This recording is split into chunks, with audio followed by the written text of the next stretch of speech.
Leather Rokk. Welcome to my channel. And this is Garfield. And today I want to talk to you about my camping experience for the Trump rally. Now keep in mind the day that I'm filming this is also the day that we've had to digest the terrible news about what happened to Trump. So that's why I might seem a bit more somber than you would expect. I'm going to put Garfield down. I'm also doing a spot dye with my braids in the front of my hair. So, and yes, I know it doesn't match this. It eventually all come together. I was not able to film during the camp out thing, and there was no electric, so I couldn't have kept my computer plugged in. And it's a real shame because it would have been so much fun to film my experience.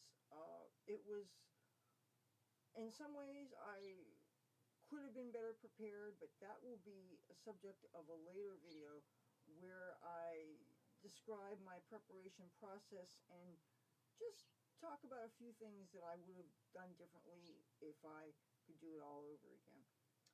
But overall the experience was amazing. It was so much fun. I would never discourage anybody from having this experience. Especially since I know now that you don't even get physically checked for a ticket. So all that time when I thought that just because I didn't have a cell phone, the first time you came to Wildwood, of course, that said, when it's even colder, the camping out experience I probably might not have been prepared for because it's much colder than I anticipated. It really was. But that said, the people that put this thing together, they did really great preparation with the facilities that they did have for us. For instance, they had 10 clean porta potties that were just for us, and we had access to all that evening and night through the morning and stuff, and there was no problem getting to it, and there were people there that were looking after us the whole time, so nothing untoward happened. I didn't personally witness any examples of anybody taking advantage of anybody or being obnoxious. Not to say that there wasn't some parties going on. I had a little bit of weed with myself, as you know, if you watch the rest of these videos, but I just had really a very, very, very small amount. It wasn't even enough that you could have rolled in the joint and stuff. And since they had these porta potties, you had that break from the wind. And that was a really, really, really wonderful thing. I wish I brought more weed with me because some of the people I met, like for instance, there was policemen who worked in different cities that I won't even name that were in New Jersey. Did you know that when New Jersey went legal, as it went fully legal, it still depended on the police, their I guess their own rules. I just got my battery thing go on again. I'm going to have to plug this in. I noticed something about the electricity here. The wall doesn't even indicate that it's plugged in unless I mess with it. And of course this is right next to where the cat water bowl is. Okay, it looks like it's charging. So it was very, very, very cold, and I hadn't anticipated how cold it was, because whenever you're by the ocean, the dampness kind of gets to you. But my friend who I went with, who I think was in her hotel most of the time, she came out repeatedly with more layers for me, and then it started off with a blanket that actually had a plasticky layer on the bottom so that you could have that as your ground cover. And then there's another blanket, and then she gave me a sweatshirt to wear, and I had with me spandex pants, and I had a couple other layers that I brought with me. One of the things, because I'd never gone through an experience quite like this where I couldn't anticipate when the different levels of security started. And because of that, there are things that I didn't have with me that I kept in a backpack that ended up staying in my friend's car. And there were things like some of my makeup, and also I have these homeopathic pills that I have for leg cramps, and I didn't have them with me. And one thing, the only thing that really, really, really, really sucked was I got leg cramps 4 different times when I was out on the beach. And it's at the time I didn't have those pills with me. I don't have a cell phone, so the only way that I could contact my friend was through borrowing the cell phone of one of the people that was camped out around me. And as a matter of fact, because I didn't know whether she had turned off her phone or whether she got inebriated and uh, wasn't responding to calls, I have no idea. But it wasn't like it wasn't a very important thing. And one of the phone features I thought was really fascinating, that the guy who made the phone call for me was a speak to text thing. So he was able to talk into the phone, and it typed it out to her. And to her credit, she did show up with the pills, and I want to show them to you right now in case anybody else watching me suffers from leg cramps. These were sent to me by a friend. You know who you are. These are a homeopathic remedy that you stick under your tongue and let them dissolve. You don't need to be in a place that has liquids there, even though one of many cool things about the campout experience was there were people that there was a lady that gave out hot tea and lemon when we were still on the boardwalk. After they had moved us down to the beach, which I didn't expect, by the way. I'd gone out of my way to wear shoes that did not have sand in them, even though I got sand in 2 other of my shoes, right? Because I think at first they were saying that it was going to be in the Wildwood Convention Center, which in hindsight, there's no way they could have fit kind of people in there. Because especially when you allow for security, they would have had a lot of unused spaces, to protect Trump and stuff. And putting it on the beach where it was just such a genius move. And I really do believe that it was 100,000 or more. If I can successfully get footage out of that little tablet that seems to be totally broken, I can't even charge it anymore. But I took some still pictures of the growing crowd. It was totally ran out of juice before I was able to film even the people that were openers for Trump. And I got the equivalent of 7th row, by the way. But I don't want to make this video about that. I want this video to be about the camping experience.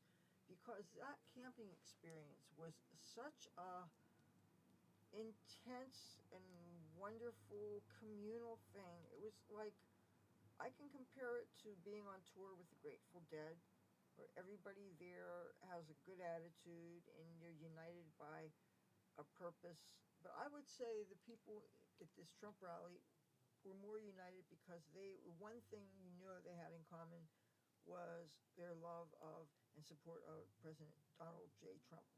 Whereas you can go on tour with the Grateful Dead and you can be on tour because maybe you like drugs or maybe you like some of the other aspects of being on tour. I really do believe that the Trump supporters that go to these events, it feels like family. You feel safe there. You feel understood. No matter how weird you think you might be, you will find your tribe. Like, for instance, I wore pot leaf socks and I met stoners there. People saw that I was creating content. They wanted to be on camera. I didn't get any negative attitude. Even when the cops let me know that you couldn't smoke on the boardwalk, they weren't jackasses about it. Just, it was really, the whole spirit was of joyfulness and happiness and solidarity. And I saw lots of middle-aged and older people, as you probably expect, but it was refreshing to see people of all ages there, and it was really nice to see whole families there with like 2 and 3 generations of people. That was wonderful. And of course, I think that encouraged people to be on their best behavior. And aside from some drinking that I sort of kind of was aware was going on. It was really so, I don't want to say necessarily calm. That wouldn't really be the word, especially when maybe half the people were trying to sleep, and I thought maybe I would get an hour, but it wasn't to be. But that's okay, because really, would you want to miss anything? And one of the fun things about trying to get comfortable there on the sand, even when I wasn't cold, because it was more the leg cramps is really the only really uncomfortable thing. You didn't have to worry about bathrooms, obviously. That was a big, huge thing. And there's always, every couple of hours, somebody will show up with a whole bunch of coffee. And one time, they said, well, somebody over that away has the sugars. Well, I'm looking for whoever has the sugar or the sweetener or whatever. Some guy said, I don't have sugar, but I have Pop-Tarts. And so I got a Pop-Tart. And this was not a heated Pop-Tart. This was a cinnamon and sugar Pop-Tart. And I've never had a Pop-Tart that wasn't put in a toaster roast, right? And I'm telling you, something about, I'm sure, the atmosphere of being out there where I was, surrounded by all those people who love Trump, and you're walking in the sand, accepting that that's the way it is, and you hear the ocean, and the sand feels cool, and all these people are so much fun, and you're doing your best to step over people that were sprawled out, but people were kind of in neat rows. People tried to make sure that there was room to move around, and so that if there was any kind of emergency, people could get through. And you could tell the drinkers, because they got a little louder and they were silly and they were happy. And one of the things I was very much aware of is almost everybody around me had cell phones, and they were doing some kind of internet thing. And I really felt I was missing out because I wasn't able to live stream when I was there. I was honestly told, I can't say to my face because it wasn't a face-to-face interaction, it was a Facebook uh, typing interaction. I was assured that there is plenty of Wi-Fi in Wildwood. And when I hear Wi-Fi, I'm thinking the Wi-Fi that my computer picks up so that I can get on the internet.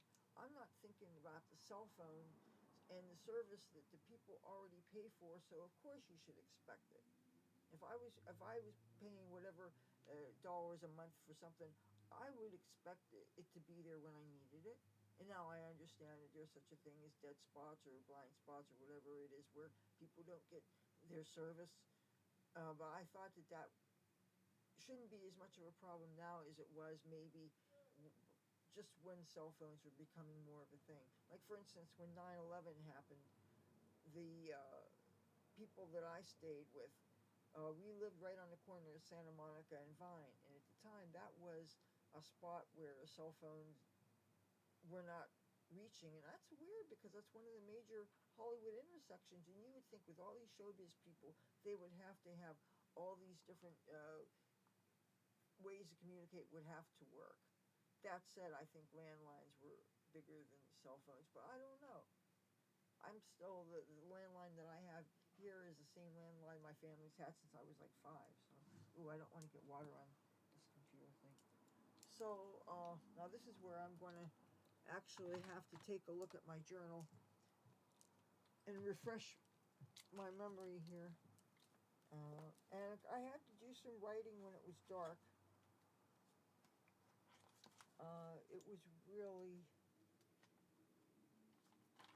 and because I had business cards to hand out, I occasionally was giving them out. But by the time it was dark and we were camping out, you see, when we first got there, we were told that we could possibly be moved. So we got the feeling that it was like, don't get too comfortable and spread out. But then after a while, it was like, okay, this is where you'll be. They told us there might be a chance the buses would show up with 200 people that might get in before we did. So I wasn't anticipating to get too close, but um, we did. And one thing I could say after having been there is when you see the man, he's close enough that you could see the features on his face, it just makes this so much more real. Anybody can go to an inauguration and watch the things in the Jumbotron, but when you get like the equivalent of seventh row, you get to really see that person that you come to see. I can't describe the thrill. I can't describe the energy. And during from the lineup on the boardwalk and all the interactions I had with all those different people, and the memories I made, and a lot of it I documented on the videos you probably already saw. But there's so many things that I experienced on the beach that I wish I could have shared with you. During that day, a lot of our country was looking up to the skies because we were, due to the solar flares, the sunspot activity going on, we were able to see the aurora borealis way southern than it's been seen in a long time, if ever. And I'm sure it's something that fluctuates, so occasionally people see these. It's more southern latitudes. But due to all the cloud cover we had, we didn't get to see it. That said, sometime, I have no idea what time in night this was, the clouds broke away and I was able to see stars, constellations that seemed, I don't know why they seemed different than what I see in Atlantic City, but you saw more stars than you do in Atlantic City because you don't have nearly all the light pollution. You know, all the casino lights and everything really blots out most of the stars that we get to see here. And especially depending on the phase of the moon, you know, it's in order to see meteors, for instance, you have to go to an area that's as dark as possible. Like for a while was the showboat here. That was when nothing really was going on at the Revel, which is now the Ocean Casino, but it's much darker in Wildwood. And after a couple hours after the cloud cover blew away, because I'm lying on my back just looking up at the sky trying to pick out constellations that I like, and I saw 3 shooting stars. One was much bigger than the other 2, but I saw them, and at least one other people saw because I know that they made an exclamation of having seen something. So like one was thicker like popcorn, and the other were the traditional ones that are farther away that go out like that, if you've ever seen them. So that was a real treat. And I'm sure that my experience was only enhanced by the fact that I had a little bit of weed with me, but it was really a small amount. And it was just, next time I'm definitely going to bring more. Because there was people there that I wanted to share that with. Especially that cop. If he's watching this, thank you. Yeah, because I'm glad that so many people had their cell phones and stuff, so I was able to contact my friend. But yeah, when I found out that security was not going to be allowing laptops, I handed that to her, and she put that either safely in the trunk of her car, or maybe she put it in a hotel room. I don't know. But I wish that I had an electric source, and I wish I could have filmed at night. It would have been so much fun. Even if it was a video that I couldn't post live, but just as a video, I would have loved to have. Even though we were in the dark,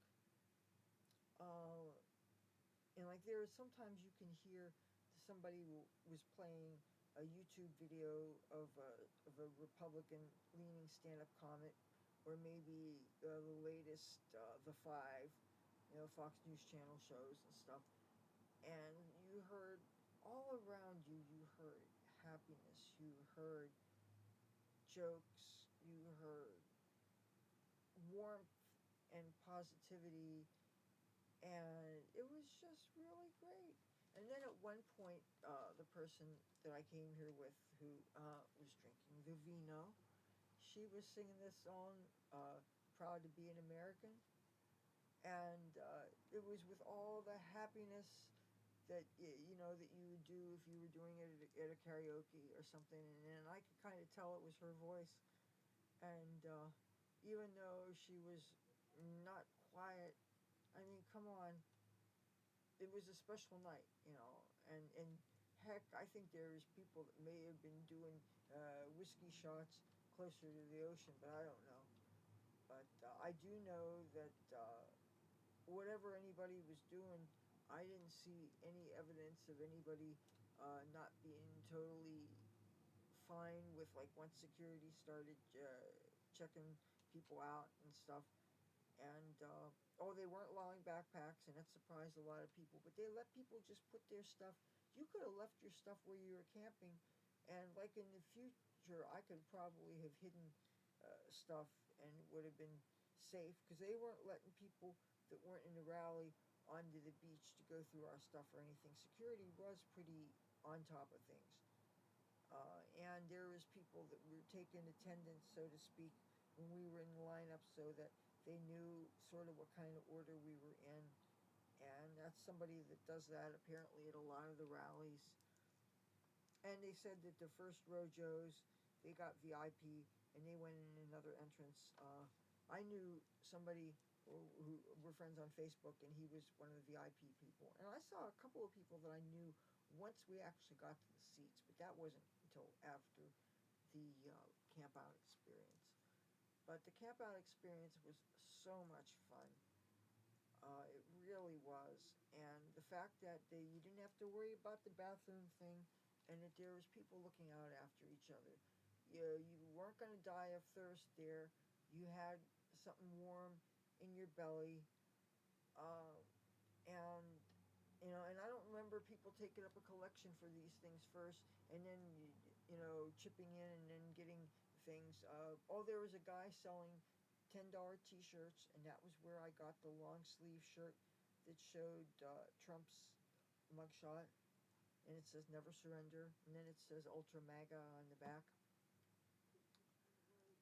So since this happened, I made a little contribution to Trump, and that isn't in light of what just happened. This is something that I did last week. It was I tried to make it for $10, and they said that there would have been a service charge of 41 cents. So can I make it $10.41? I figured, sure, why not? And that's obviously not a lot, but it's something. But I think these service charges are ridiculous.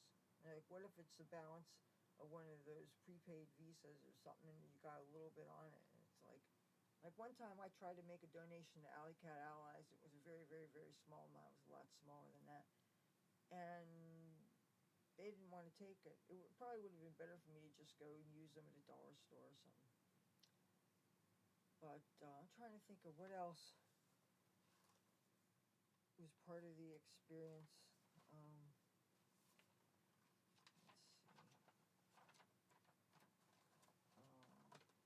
The leg cramp thing made me so miserable. And I was thinking, why didn't I have my pills with me? So when I think about things that I wish I would have done differently, if you're ever thinking of camping out for this, please have any medications that you don't know that you might need on hand. Please don't assume that you're going to have access to some other things that you brought. That should have been something that I should have kept in the purse that I was even going to bring past security to the actual rally. I was very smart to bring 2 little bags, by the way. I brought my little Hello Kitty purse, which is what I consider my weed bag, and then I brought another small bag that, if it's in here, yeah, hold on a second.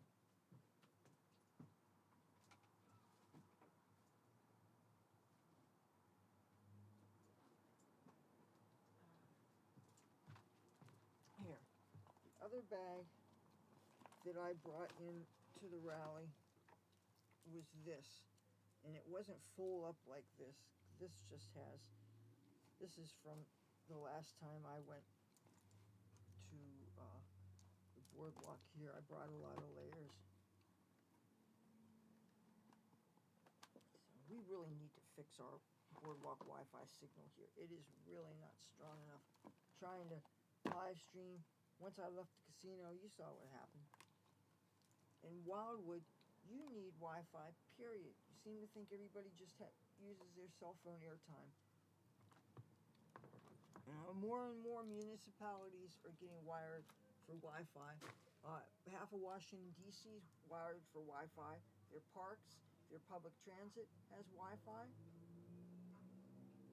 The last time I was in L.A., they had at the knitting factory they had kiosks where you could get into Yahoo, and from there you could back into different things on the internet. I was able to back into my Hotmail account, you know. But now I would want strong enough Wi-Fi that I could live stream. That's the plan. This is, if you didn't already know, a Friday night, so we are going to be having some noise and stuff, so be aware of that. But anyway, this is what the campout experience was like. Once I got my leg cramp pills, I was okay, even though I kept on cramping and I kept having to take them. But once daybreak happened, then some live streamers started showing up and they filmed the crowd, and I was able to do some promotion there, showing my business cards to people, and that was really cool. And I met some people like Lou Valentino, or Valentine or Valentino, I forget. And no, I'm not even stoned, don't even. But I'm waiting to see if we're going to have another crazy church tonight and everything. But there was nothing stressful on the beach in Wildwood. It was really wonderful. And so if you ever get a chance to camp out for a Trump rally, please do it. But do bring lots of layers because it's going to get cold. Oh, and the rally itself might get cold too. Okay, I will talk to you guys tomorrow. Bye.